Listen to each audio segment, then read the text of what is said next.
to the economy. Let's still stay with the economy and talk about what the Minister of Finance, has said. With regards to his worries, even though the IMF is happy with the progress that Ghana is making in recent time, the ministry is also happy, and they are projecting that we're going to have an inflation rate of about 15% by the end of the year, and things are going to get better. Now, the IMF's projection of economic growth from 2.8% now is gone to 3.7%, and that is some impressive one for Ghana. But the real concern is the depreciation of the cedi. Let me start with you, Philip, Landon Safohine. The minister's concern, are they genuine? We've listened to, to the press conference that he had about some strong voices speculating, and that is not helping us. Is it a valid concern? Well, good morning again, and thank you, and good morning to our viewers. I heard my good friend, the Minister for Finance, making those in the press conference that he held. And I don't entirely agree with him. All over the world, foreign currency speculation is a normal occurrence. People will speculate if the environment is fertile for them to speculate. In our Ghanaian economy, over the last several years, we've seen our currency deteriorate or depreciate towards the end of the year. It has been a growing phenomenon. I remember President Kufuor's time, he tried hard to tackle it to some marginal success. But in his very last year, it didn't work. Because towards the end of the year, our traders who do a lot of importation of the consumables that we use need to get money to send abroad to bring in their goods. And the end of the year being the most busy commercial period for every commercial entity, you find a lot of demand for foreign exchange. So there's always that problem. And where the economy is very unstable, you will find a demand for foreign currency. If the local currency is unstable, people will go for foreign currency, no matter what country it is. So that fundamental principle to accuse somebody, I doubt if... Do you feel he's trying to shy away from their responsibility? No, I think he must admit a bit more on, yes, it may have had some influence. It's not only that. There are so many factors that we have to confront. Look, that affect these things. There are so many foreign churches in this country generating a lot of cedis. They take foreign currency out of this country. Have we looked at it before? These are the kind of things I want to hear the Minister for Finance talk about. You see? So to blame your political opponent, no, I don't quite agree with him. Yes, what his opponent did was not the best thing to have done. That one I agree with him. It was not the best thing to have done. But it still doesn't, it still doesn't give a good explanation for the way the currency is going. No matter how much speculation anybody says or anybody incites as he's accusing, if the fundamentals are strong, it will happen. That is the bottom line. There was a time in President Kufuor's time when we were all very proud. People didn't want this dollar. The cedi was strong. It went on for a while. Yes, he went through external shocks.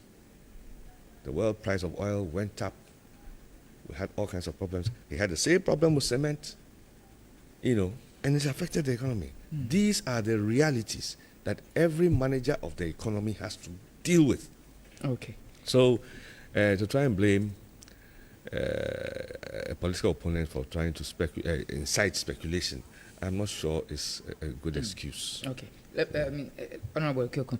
Now, there's some admission, there's some shred of admission in there that, speculating the foreign currency is also, a cause of the cedi falling. We admit that even though there could be wide range of other factors. So how is the minister really wrong in attributing that to the speculation? Let me say good morning to viewers and also good morning to my brothers. Morning.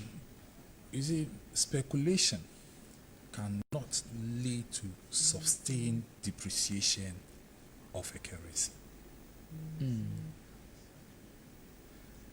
What has been the history of our currency? Even if you take it just this year, we started the year around between 10 and 11. And it has depreciated steadily. And today we are around 15, 16. Speculation can only depreciate a currency within a stipulated time. Afterwards, it cannot go further. But if you look at the way our cedi has depreciated, it has been very consistent. Almost every day, the rate changes. That should tell you that it is not speculation that is driving the depreciation, but there are fundamental issues with our currency which need to be addressed. If you look at the structure of our economy, I always talk about this because I know it is the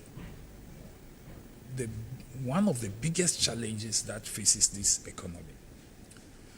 If you take sector by sector of our economy and you analyze the major players in there, you realize that the participation of Ghanaians, indigenous Ghanaians, are limited.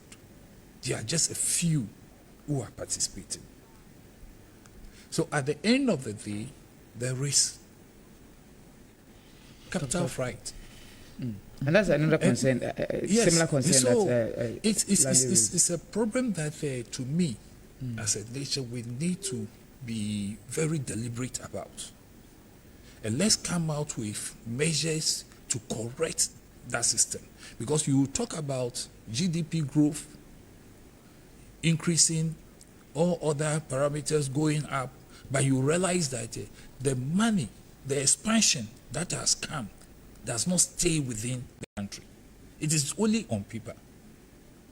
And it is one challenge that we need to look at. And how do we correct it? By encouraging Ghanaians to get into businesses. Take, for instance, our extractive industry. As I'm sitting here, I can't mention one Ghanaian company that is doing so well in that sector. I can't. If I have to mention companies, the foreign-owned ones. If you come to even trading, the major trading companies in the country are all owned by foreigners. If you are running an economy like this, definitely your currency will have challenges. So it is not the speculation of somebody. Then two, let's look at the production levels in this country. What are we producing? Especially when it comes to the essentials, the things that we need. For example, take, with all due respect to our viewers, toilet roll. Go to the market. Look at the various types of toilet rolls that we have on the market. How many are produced in this country? And these are the basic challenges that the economy is facing. So I'm expecting that Ami Anta is my year mate at UCC. So I was expecting him that he will come out with measures that will seek to address these fundamental challenges that are there. We talk of the cedi depreciating, yes, the cedi depreciating.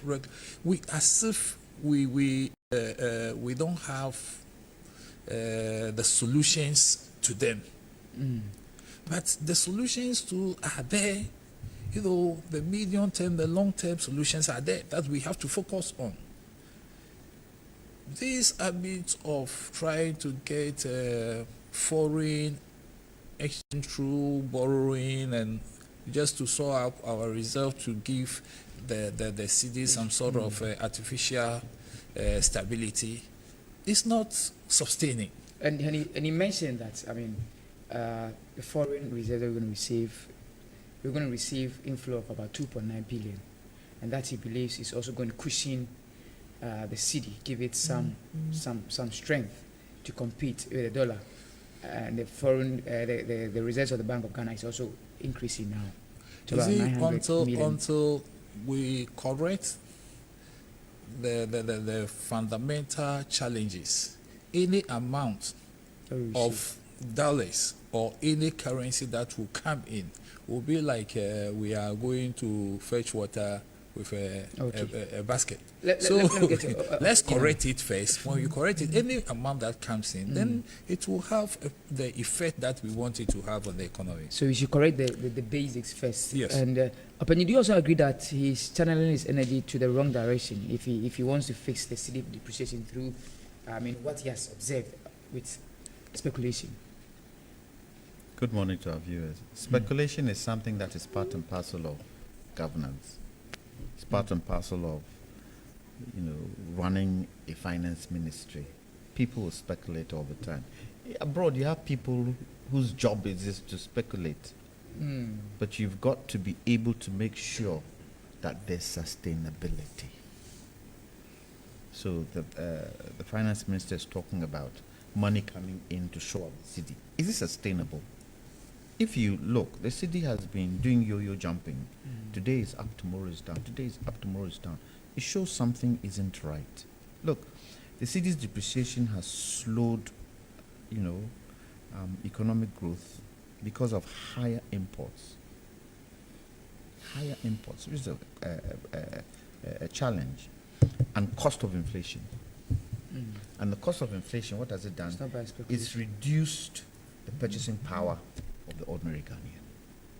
So if we do not treat the imports, the massive imports, how do you expect the city to be strong? So let me give you a typical example of what is even happening today on the clinker issue. And I think last week we discussed it here. When government decided to do one district, one factory,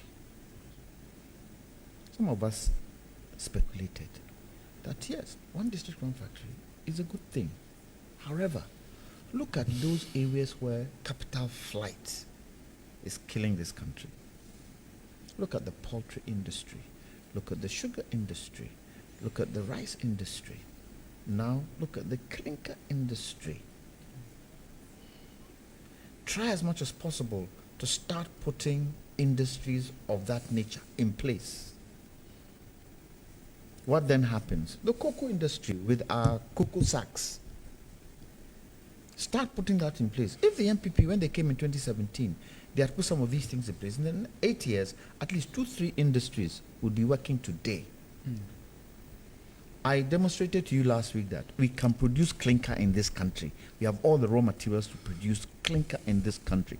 Do you know how much we spend bringing clinker in? $0.5 billion every year in bringing clinker in. And we've got the raw materials in Ghana. Shouldn't we look within ourselves? And the commanding heights of our economy, who control them? Let's only take retailing at the present moment.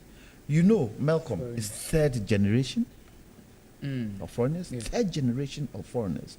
Look at the quantum of shops they have all through the country. And unfortunately, you get some of our own politicians investing in that kind of business, a foreigners' business. And that would definitely lead to the capital flight. Definitely. When we decided to do banking clean up, what banks were we targeting? Weren't they local banks? Are you trying to tell me that we couldn't have put new management in these banks, taking old management out, prosecuted whatever we needed to prosecute them for, and kept those banks? So you take them out, who replaces? There'll be foreign banks. Foreign banks, when they make the cities, what happens to it? Doesn't it go out? So what's the Minister of Finance talking about? No, he's my good friend. He should stop playing the politics. and this think is concerning this issue. how we can get this economy back on track. That's what Look, they're doing with the growth in industry. let me ask you. Let me ask you a question. You as an individual, would you and your family live on loans? That's definitely not a good option. All this money coming in, IMF, brother, what are they? What are they? Are they not loans? So, how are we going to make sure? Because we're going to start paying our debts right now, primary, interest, external, we are not paying. What are we doing to make sure that as we go in to start paying our debts, revenue from our own resources is coming in to shore up the city? What are we doing? Those are the kind of things I want to hear. Those kind of things I want to hear. So you talk about sugar. Okay, we are going to make sure. And there's Commander Sugar Factory there. Let's stop the politics. Okay. Let's stop the politics. Let's stop Because the politics. it doesn't look as if we are looking to curtail capital flight in this country. And that affects the city and depreciates the city. To conclude, Ghana's economy is in their pocket. It's in a pocket of Ghanaians. It's in their pocket. They look at their pocket. You come and talk about and growth here and growth there. They don't understand that. Their pocket.